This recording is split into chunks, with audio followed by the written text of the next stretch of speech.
7 a.m. in Los Angeles, California, and up and down the West Coast. 10 a.m. in Cornwall, Connecticut, New York, New York, Jacksonville, Florida, and Key West, Florida. In London, England, it's 3 p.m. Mumbai, India, 7:30 in the evening. And in Kyoto, Japan, it's 11 o'clock at night. Here in Malaysia, it's 1984. I'm Jay Sheldon. I'm not wearing pants. Evening, hello, welcome in across Facebook Live, YouTube Live, Twitch.tv, and Rumble.com. Our Jay Sheldon channel over there on Rumble.com is a brand new live outlet. We're here every Monday, Wednesday, and Saturday nights at 10 Malaysian time.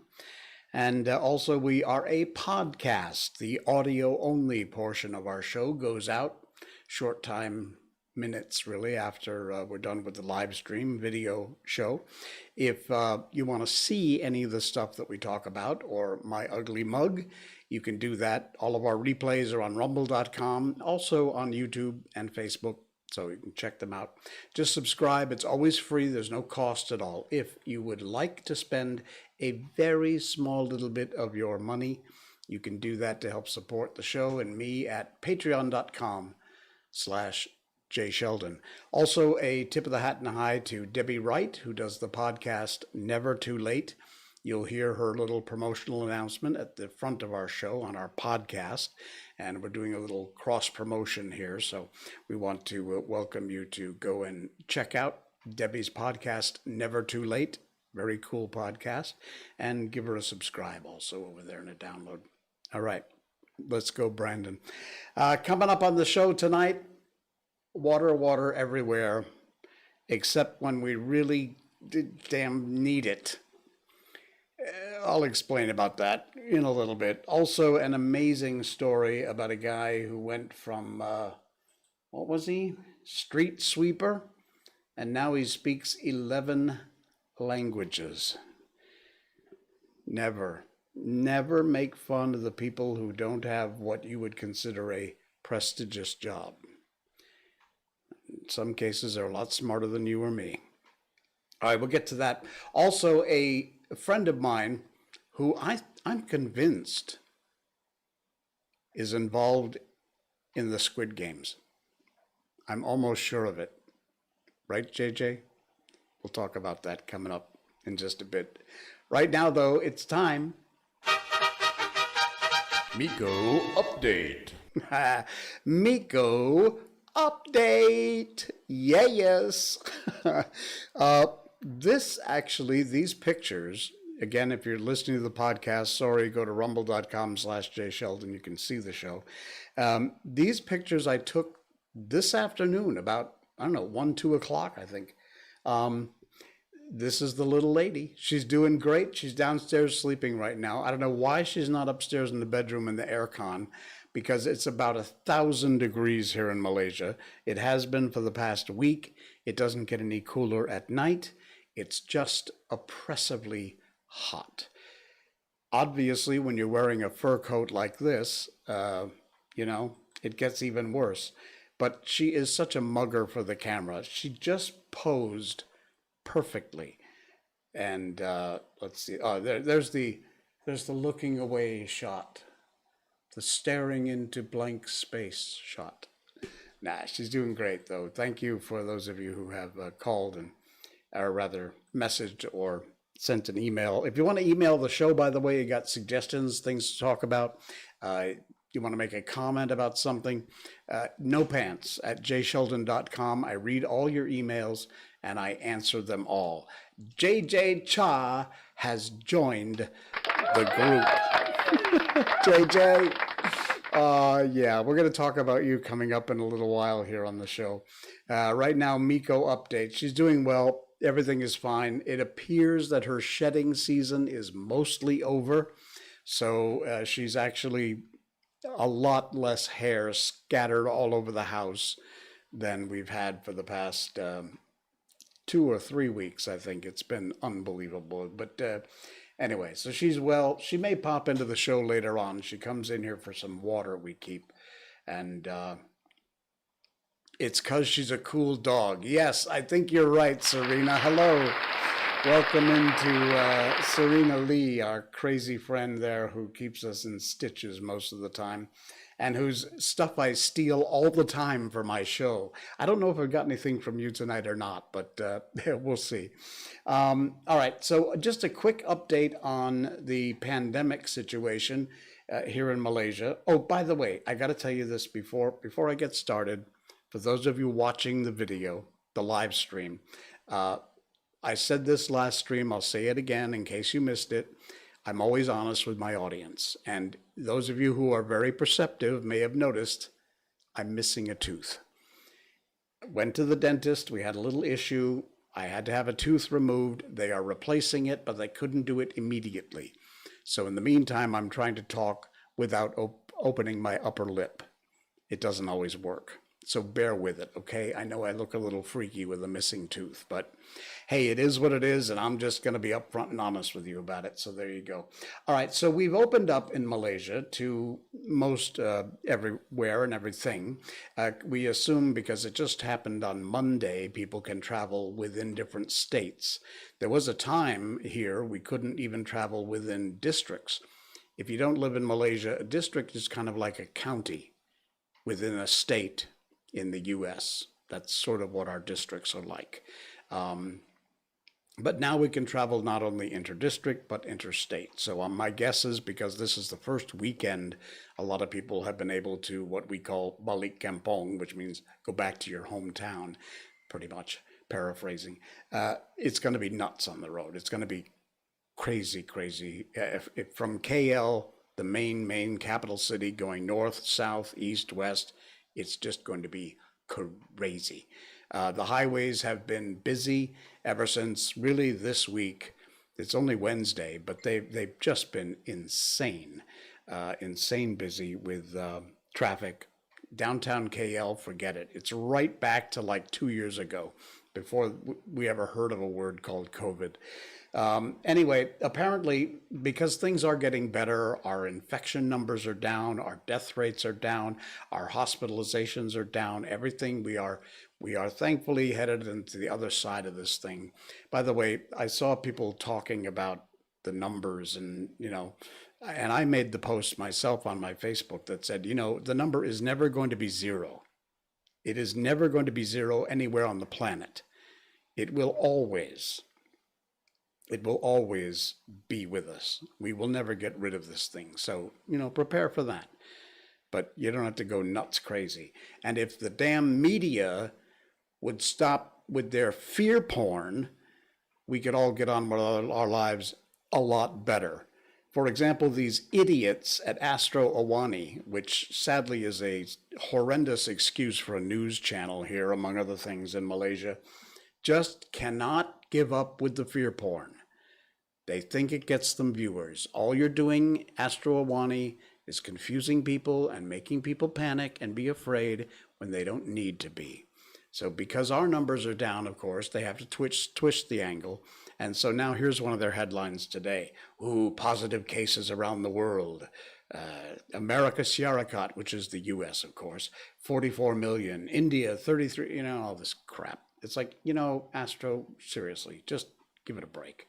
And another headline I saw today from the Malay Mail, and while I have to say, I don't know if this is exactly what this member of parliament from Pakistan said, but the headline is COVID-19 options like vitamin C.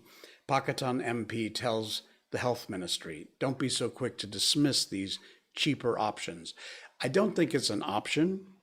I do, however, strongly encourage you to keep up on your vitamins. I myself take a regular vitamin D supplement. I try and get out and get the sunshine, which is the best form of vitamin D you can, and that goes a long way to helping so many things. Your immune system, all kinds of good stuff that sunshine and that vitamin D does. But because we're all inside a lot lately, I've been doing extra few thousand vitamin Ds. I'm not a doctor. I'm not prescribing anything for you, but vitamin D is another one. And again, the health ministry itself, thankfully here in Malaysia, did a great job. They've been doing a a really turnaround sort of job, especially now Kyrie is at the helm. And he has, in fact, encouraged people, which we should have been doing all along, to stay healthy, eat healthy, get exercise, get out in the fresh air and sunshine, stay healthy, be cautious, be careful, practice your SOPs. But it's great to see the health ministry and KJ himself actually encouraging people to look at their lifestyle, look at their health, look at the things they do, their activity level. Brilliant. Serena, I remember your newspaper that headed the highways will be busier once they open up. Yeah, exactly. It did say that, and it is already happening. So, yeah, it's not going to take long. Okay, the water. As I just said a few minutes ago, it's been about 1,000 degrees here for the last week or two. The heat, look, it's Malaysia. It's always hot. No surprise there, right? But for the past week or two, it has been just oppressively hot. And true to form, there's a water shortage. Now, thank my lucky stars, it has not affected us here at my place. I am one of the few areas that was not affected, but a ton of areas was affected. Take a look at this. Here's a list of the locations around Selangor, that's the state that I live in, where there have been outages. No water, zero. No running water, no showers, no nothing. Look at this. I'm not going to read through everything, but take a look here. Here's the list. This is just one page of the areas without water. And it could, in some cases, last until the 16th. That's another 3 days. More areas. TTDI, Kampong Baru, Subang. The list, look at this. Kota Damansara, section 4, 5, 6, 7, 8, 9, 10, 11. And it goes on and on and on and on. This is thousands, hundreds of thousands, if not millions of people affected by this. Look at this. It doesn't stop. These are not repeat pages. These are new pages. I keep going through here. There you go. That's insane. And chili sauce. I think this is in our show notes. If it's not, I'll put it there. Chili Sauce did a great article. It says, why is Selangor still suffering from water supply disruptions even after 10 years? You want to go ahead, hat tip over to the folks at chilisauce.my, where you'll find this article. And if you ever had to choose between no electricity or water for a month, which would you choose? They've got a little poll going here. You can't charge your phone, turn on the AC on those hot, muggy nights, but at least you're able to shower and wash your sigh and drink. The effects of water supply disruptions goes beyond sticky armpits and dirty toilets. May affect the economy, cause epidemics, generally be a great pain in the ass. They said tushy, I said ass. It's just insane. And yeah, Chili Sauce does some rather interesting memes when they do articles. But back in 2018, they first wrote an article where 500,000 people in Selangor had to go without water for 7 days. And now in October 2020, still, and here we are one more time, having a water problem in Selangor. Something really needs to be done. It is insane. In fact, this was great. Someone from the Facebook page, it's called Meanwhile in Malaysia. We're celebrating water being found on the moon, but a significant portion of the retweets on this is from Twitter, are from people in Selangor, Malaysia, experiencing a major water supply disruption because of pollution in raw water sources. We're not even meeting basic water needs on this planet, never mind celebrating finding it on Mars. Yeah, or on the moon. It's 2021, folks. It's almost 2022. We're over 20 years into this whole new, millennia. You think we could maybe fix basic need problems like water? You think?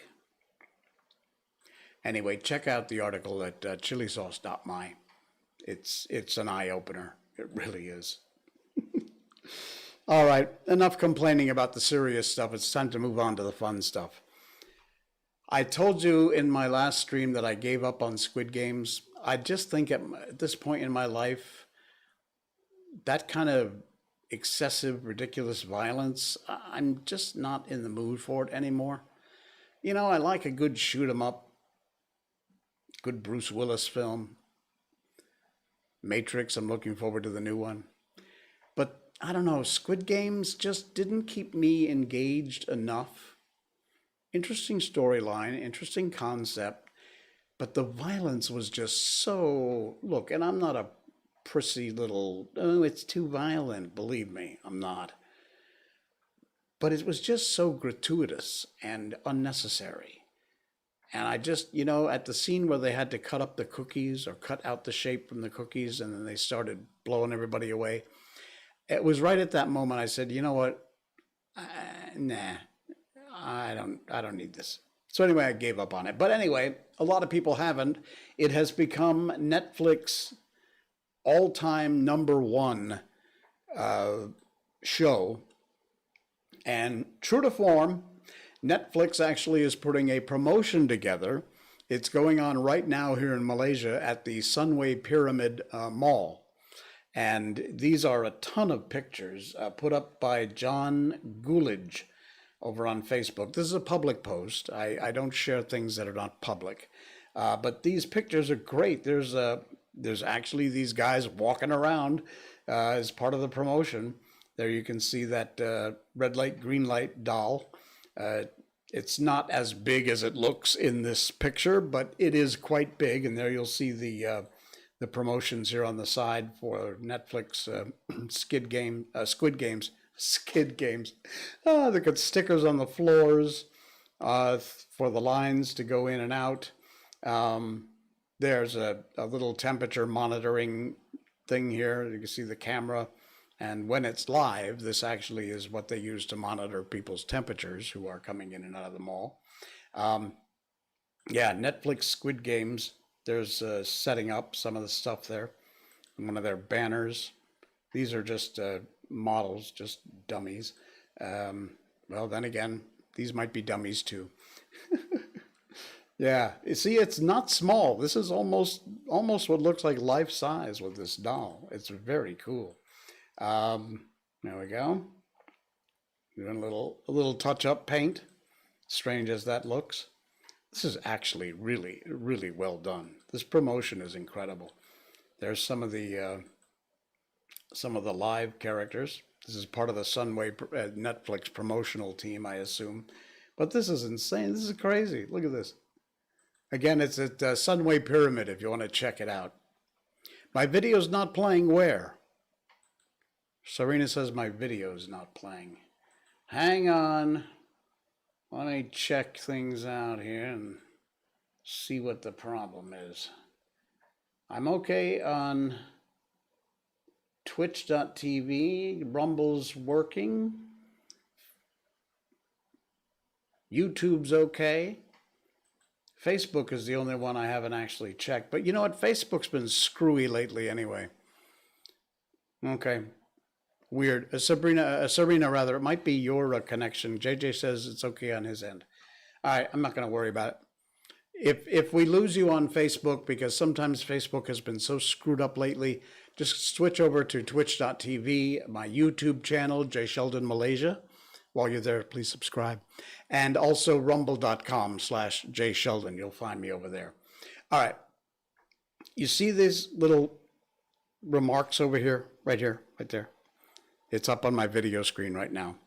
It's from JJ Cha. Am I saying your name right? JJ Cha? I just call him JJ. But anyway, JJ's the coolest guy. He is one of the best, if not the best, boom operators and sound men in Malaysia. I have used him on a number of my shoots.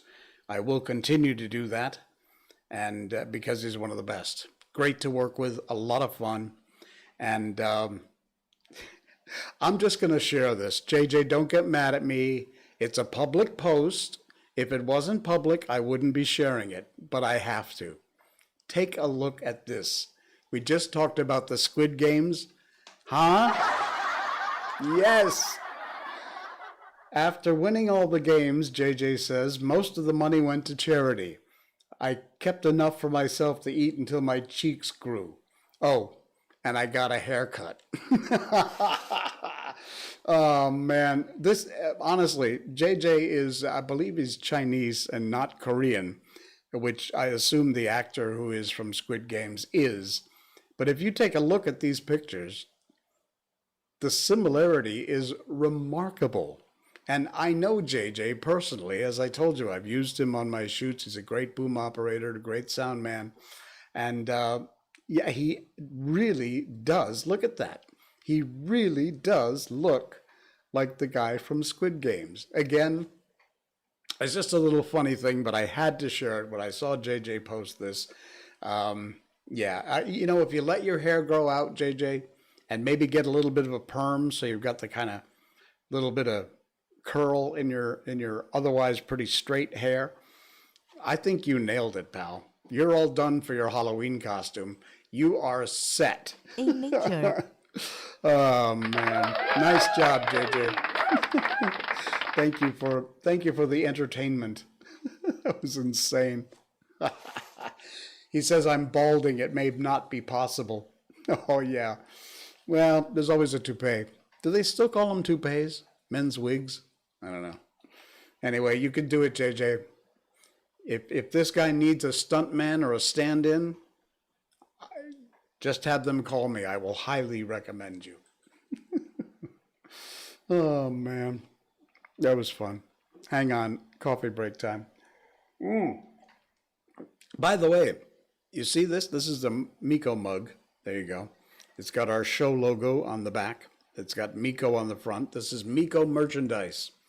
We've got mouse pads like this one that I'm using. We got t-shirts, hats, hoodies. Go to twitch.tv/JSheldonNoPants. Go to the About page, and way over on the side, you'll see Miko merch, Miko merchandise. You can pick up some stuff over there if you want. Cool. Mohammed the Mighty! Welcome, Mohammed the Mighty. Good to see you. Good to have you. He says, Kolololo, make way for the king of Monos. Kolololo. Low. Okay, there. Nice to have you in the stream, Mohammed. Thanks for popping by. Oh, man. All right. Hey, the World of Buzz, once again, this is in the show notes if you want to read the whole article, but this was such a cool thing I wanted to share with you. A Malaysian who works as a street sweeper for 12 years can now speak 11 foreign languages. I'll tell you what, growing up in the U.S., we speak English, of course. In some areas, probably more Spanish is spoken in different dialects.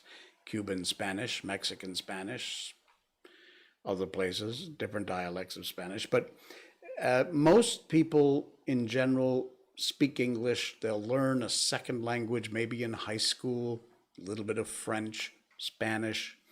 I was amazed when I came to Malaysia because a lot of people, young people, speak 3 languages. They speak Bahasa Malaysia, Malay, BM. They speak English. And I'll tell you what, a lot of people are ashamed of how good their English is. I just had somebody talk to me the other day when I was out on a walk with Miko and said, "Oh, I was gonna answer your message, but my English isn't very good." And it's like, your English is fine. I can understand perfectly what you're saying. And her English really was. It was perfect English, but she was ashamed. She didn't think it was good enough. It's good enough. It's fine. I can understand you. But even some Chinese folks here, and not exclusively Chinese, but they speak a dialect of Chinese, usually Cantonese or Mandarin, or sometimes both. They speak English, they speak Bahasa. Most people here can speak fluently at least two and likely three languages. It's insane. It's incredibly great. The US really ought to think about making sure that their kids grow up instead of worrying about critical racism theory and all that crap. Make sure they can speak at least a couple of languages. English and, say, Spanish would probably be the best idea. But this guy, check this guy out from World of Buzz. The link's in the show notes. We live in a multilingual country. Locals speak languages ranging from Bahasa Malaysia to Mandarin, Tamil, the indigenous languages of Sabah and Sarawak. But one SWM environment sweeper decided to take the opportunity to learn the languages of the tourists he encountered in Mersing, in Johor. 42-year-old Mohammed Azizi Bahuddin, who does cleaning work around Mersing city center and tourist hotspots, can now say that he speaks 11 foreign languages. He speaks German, Spanish, Italian, Japanese, Chinese, Dutch, Norwegian, Danish, Ukrainian, Czech, and Russian. Wow, here's the guy learning from tourists who preferred speaking in their national language. He was a father of one, took an interest in learning foreign languages after he noticed that tourists preferred to speak in their mother tongue rather than English. And before the pandemic, he started as a sweeper and would often meet foreign tourists who wanted to go on holidays. Spent a lot of time at the Mersing public transport terminal and waiting for their trip to the nearby islands. So he always stopped and referred to by foreign tourists to get information. Now he can basically speak the very rudimentary, but nevertheless a basic conversation he can hold in 11 different languages. And that is amazing. And there is the guy, and wow. You're right, Mohammed. It is incredible. Fantastic. That is just the coolest. Absolutely amazing. All right, I got one more thing to share for you and then share with you. And then we're going to move on to our book. We've done about 30 minutes of this craziness. I saw this, somebody posted in one of the groups that I'm in, but it's a public post. It is such a cool idea. Let me show you the picture that goes along with this. There you go. And yeah, I know, it looks a little weird, doesn't it? This is somebody who has taken all the pits from, this looks like a peach pit. Maybe this is looks like apricot. And all the pits from inside the fruits and put them into a container. Why? I'm glad you asked. Here's the idea. When you eat a fruit, don't throw the seeds in the garbage pipeline. Wash them, dry them out, and put them in a box and put it in your car. Now, some of you are going to think this is a bit weird, but it's not littering. It really isn't. When you're on your way to wherever you're headed next time, take a seed and toss it out the window into some grassy area, some place with, not obviously not on the sidewalk or the road, but take it and throw it out the window into some side of the road grass area. Nature will take care of the rest. You pick a spot that doesn't have any trees. In Asian countries, apparently this practice has existed for centuries. I've never heard of it, nor have I ever seen it being done. But it says here that's why now their fruits grow everywhere. I'm not so sure that's the case in Malaysia, although in front of a lot of our houses, we have things like mango trees, papaya trees. My neighbor across the street has a papaya tree. My neighbor to the left of me, right behind me here, has got a big mango tree in the front of his house. In fact, it's in season right now. It's full of mangoes. And so I love this idea. When you just don't throw those pits away, apricots, peaches, whatever it might be.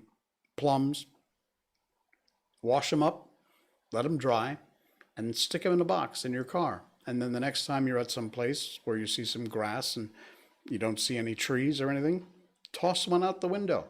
And like the post said, nature will take care of the rest.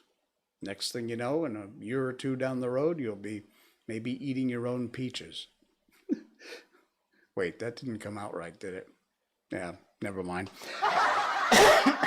Okay. Not a bad idea, actually. Oh, man. Where is this going? Okay. It's time for our book.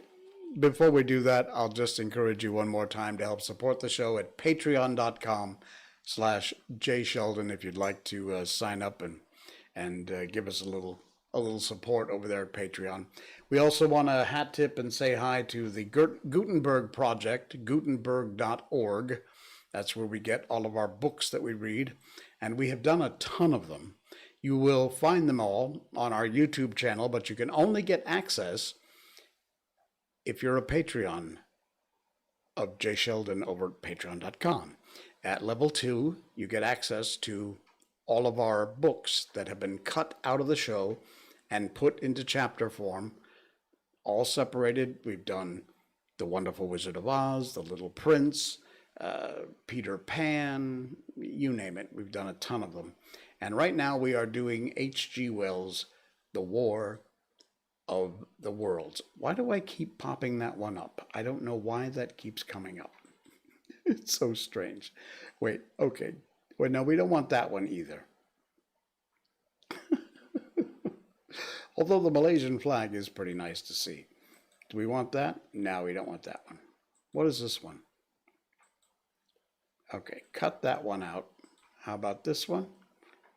Cut this one out. This is from a segment I did a while ago. And pop this one in. There we go. There. That's the front cover. Oops, that's the front cover to The War of the Worlds. Long live Malaysia. Yes, indeed. Ye ra ra, Malaysia Boleh. Okay, here it goes. This is the War of the Worlds by H.G. Wells, originally published back in 1897. We are on chapter 17. We're about halfway through chapter 17. And we left off at a rather interesting place. The Martians have pretty much taken over London, and it looks like they're going other places too. Hey, Luna, good to have you here.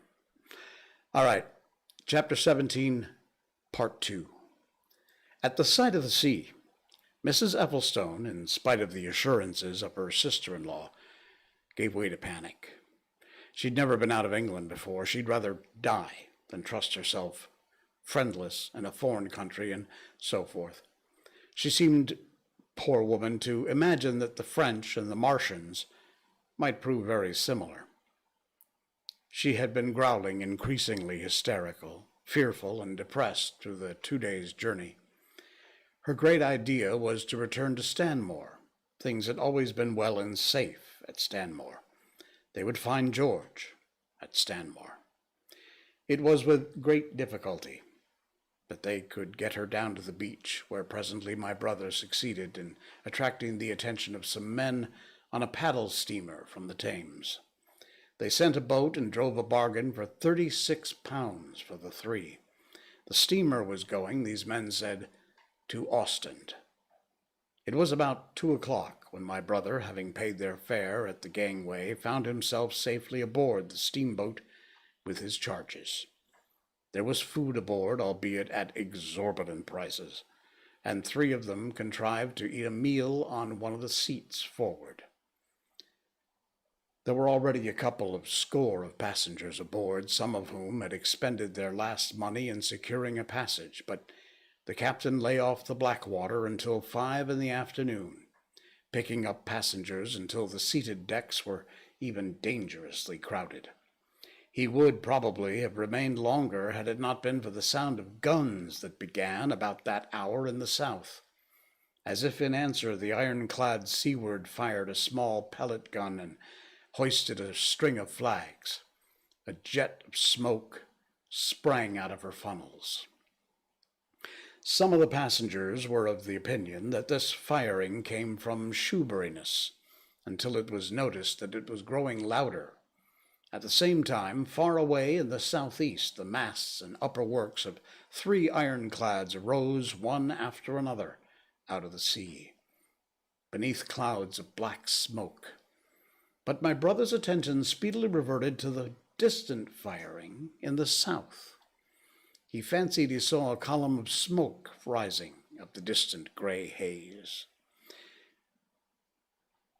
The little steamer was already flapping her way eastward of the big crescent of shipping, and the low Essex coast was growing blue and hazy when a Martian appeared, small and faint in the remote distance, advancing along the muddy coast from the direction of Foulness.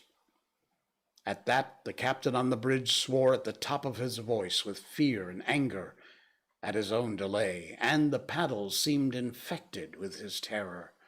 Every soul aboard stood at the bulwarks or on the seats of the steamer and stared at that distant shape, higher than the trees or church towers inland, and advancing with the leisurely parody of a human stride. It was the first Martian my brother had seen, and he stood more amazed than terrified, watching this Titan advancing deliberately toward the shipping, wading farther and farther into the water as the coast fell away. Then, far away, beyond the crouch, came another, striding over some stunted trees, and then yet another, still further off, wading deeply through a shiny mud flat that seemed to hang halfway between the sea and the sky. They were all stalking seaward as if to intercept the escape of the multitudinous vessels that were crowded between Foulness and the Naz, in spite of the throbbing exertions of the engines of the little paddle boat and the pouring foam that her wheels flung behind her. She receded with terrifying slowness from this ominous advance. Glancing northwestward, my brother saw the large crescent of shipping already writhing with the approaching terror. One ship passing behind another, another coming round from broadside to end on, steamships whistling hither and thither. He was so fascinated by this and by the creeping danger away to the left that he had no eyes for anything seaward. And then a swift movement of the steamboat, she had suddenly come round to avoid being run down, flung him headlong from the seat upon which he was standing. There was a shouting all about him, a trampling of feet, and a cheer that seemed to be answered faintly. The steamboat lurched and rolled him over on his hands. He sprang to his feet and saw to starboard, not 100 yards from their heeling, pitching boat, a vast iron bulk like the blade of a plow tearing through the water, tossing out on either side in huge waves of foam that leaped toward the steamer, flinging her paddles helplessly in the air, and then sucked her deck down almost to the waterline. A douche of spray blinded my brother for a moment. When his eyes were clear again, he saw the monster had passed and was rushing landward. Big iron upper works rose out of this headlong structure, and from that twin funnels projected and spat a smoking blast shot with fire. It was the torpedo ram, Thunderchild, steaming headlong, coming to the rescue of the threatened shipping. Keeping his footing on the heaving deck by clutching the bulwarks, my brother looked past this charging Leviathan at the Martians again, and he saw 3 of them now close together, standing so far out to sea that their tripod supports were almost completely submerged. Thus sunken and seen in remote perspective, they appeared far less formidable than the huge iron bulk in whose wake the steamer was pitching so helplessly. It would seem they were regarding this new antagonist with astonishment. To their intelligence, it may be, the giant was even such another as themselves. The Thunderchild fired no gun, but simply drove full speed right towards them. It was probably her not firing that enabled her to get so near the enemy as she did. They did not know what to make of her. One shell, and they would have sent her to the bottom forthwith with the heat ray. She was steaming at such a pace that in a minute she seemed halfway between the steamboat and the Martians, a diminishing black bulk against the receding horizontal expanse of the Essex coast. Suddenly, the foremost Martian lowered his tube and discharged a canister of the black gas at the ironclad. It hit her larboard side and glanced off in an inky jet that rolled away to seaward, an unfolding torrent of black smoke from which the ironclad drove clear. To the watchers from the steamer low in the water and with sun in their eyes, it seemed as though she were already among the Martians. They saw the gaunt figures separating and rising out of the water as they retreated shoreward, and one of them raised the camera-like generator of the heat ray. He pointed it obliquely downward, and a bank of steam sprang from the water at its touch. It must have driven through the iron of the ship's side like a white hot rod through paper. A flicker of flame went up through the rising steam, and then the Martian reeled and staggered. In another moment, he was cut down, and a great body of water and steam shot high into the air. The guns of the Thunderchild sounded through the reek, going off one after another, and one shot splashed the water high close by the steamer, ricocheted towards the other flying ships to the north, and smashed a smack to matchwood. But no one heeded that very much. And the sight of the Martians collapsed. The captain on the bridge yelled inarticulately, and all the crowding passengers on the steamer's stern shouted together. And then they yelled again, for surging out beyond the white tumult drove something long and black, the flames steaming from its middle parts, its ventilators and funnels spouting fire. She was still alive.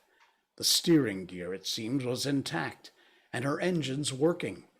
She headed straight for a second Martian, was within 100 yards when the heat ray came to bear.